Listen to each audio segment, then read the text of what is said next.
Hola, buenas tardes. Mi nombre es Carlos Osuna y hoy vamos a hablar sobre seguridad jurídica y comercio global.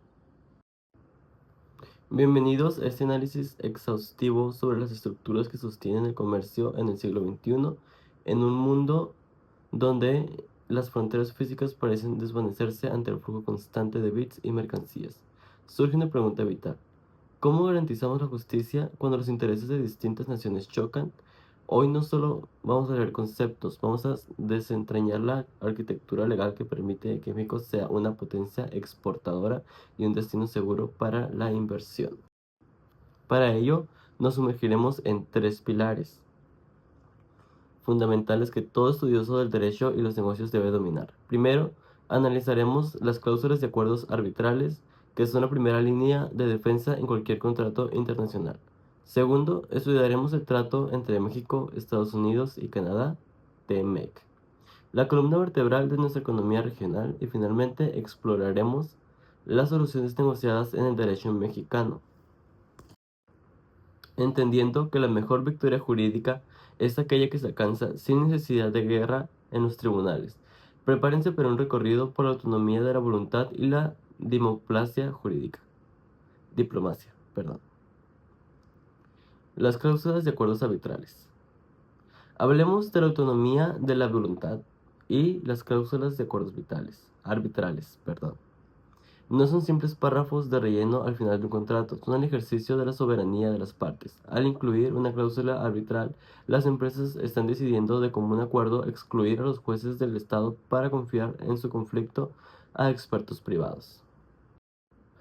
Existen tres dimensiones que debemos distinguir perfectamente. Número uno, la cláusula arbitral obligatoria. Es el compromiso preventivo. Las partes dicen, si en el futuro nos peleamos, iremos a arbitraje, es una promesa de paz futura. Número 2. La cláusula arbitral facultativa. Aquí el abanico es más amplio, no es una imposición, sino una opción que queda latente. La cláusula arbitral mixta es la más sofisticada, pues combina el arbitraje con la mediación o la conciliación, creando un sistema escalonado de resolución. Pero, ¿qué hace que una cláusula sea efectiva? No basta con decir queremos arbitraje. Una cláusula robusta debe definir la jurisdicción, que es el lugar físico y legal donde se llevará a cabo el proceso. Debe especificar la ley aplicable, porque no es lo mismo resolver una disputa bajo el Código Civil Federal de México que bajo las leyes comerciales de Nueva York. También debemos definir la institución arbitral. ¿Quién nos va a cuidar? ¿La Cámara de Comercio Internacional o el Centro de Arbitraje de México? Además, se debe pactar el número de árbitros. Por lo general se busca un número impar para evitar el estancamiento de las decisiones. Finalmente, el procedimiento dicta cómo que se presentarán las pruebas y los alegatos. No olvidemos la diferencia entre la cláusula y el acuerdo de sumisión. Mientras la cláusula nace antes del problema, el acuerdo de sumisión es un acto de madurez jurídica que ocurre cuando la disputa ya estalló, pero las partes deciden que aún así que el arbitraje es el mejor camino. Según autores como Rogino Villegas, esto es la esencia de los convenios: crear, transferir, modificar o extinguir obligaciones bajo un acuerdo de confianza mutua.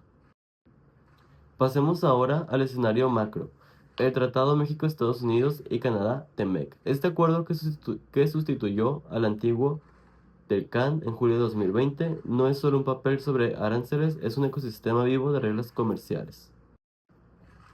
El tratado entre México, Estados Unidos y Canadá, TEMEC, tiene objetivos ambiciosos. El primero es, por supuesto, promover el comercio y la competitividad regional.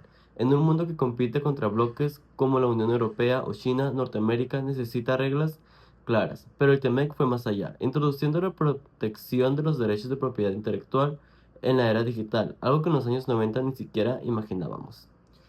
Analicemos en cuatro vertientes esenciales.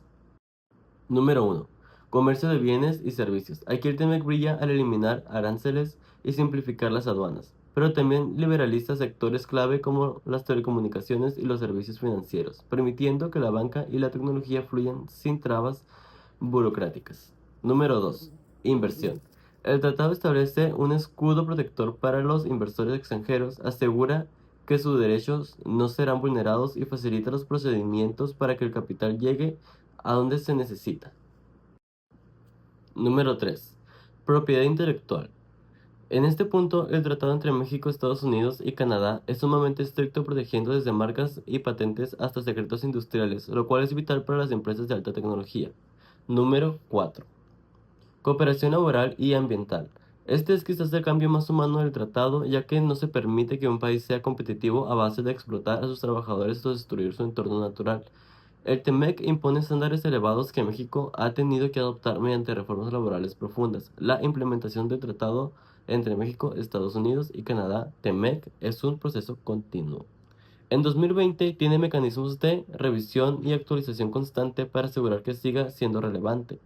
Es en esencia la garantía de que México seguirá siendo un socio confiable en el mercado más grande del mundo.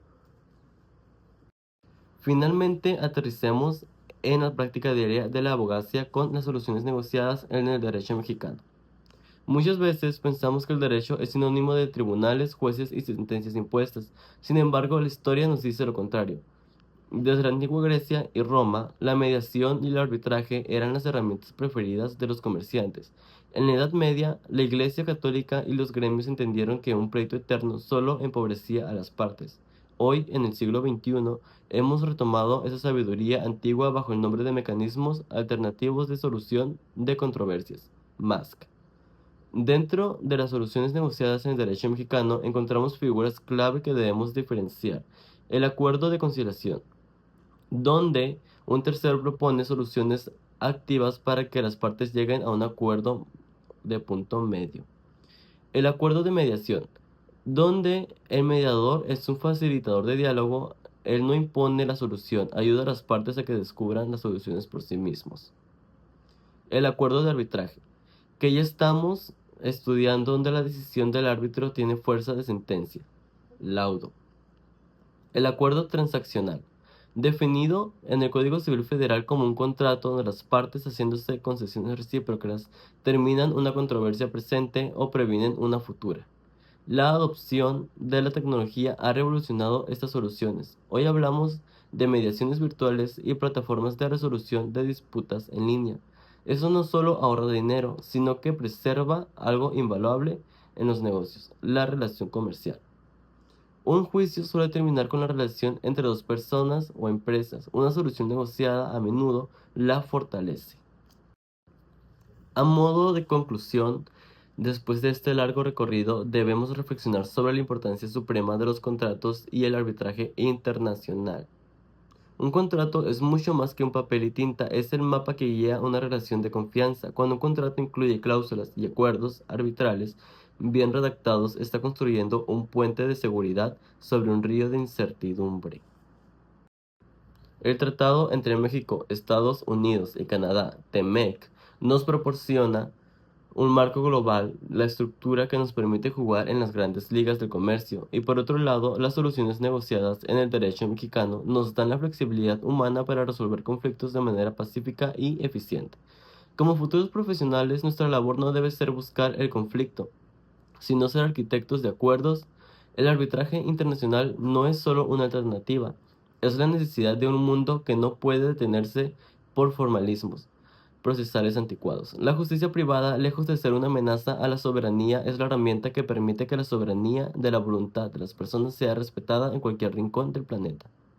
Muchas gracias a todos por acompañarme en estos 10 minutos de inmersión jurídica en esta clase de información que escribimos. Lamento que la mayor parte de esta exposición haya sido una lectura, pero no me puedo grabar todo y prefiero hacerlo lectura a estar pausando o estarme equivocando. Entonces, muchísimas gracias a todos.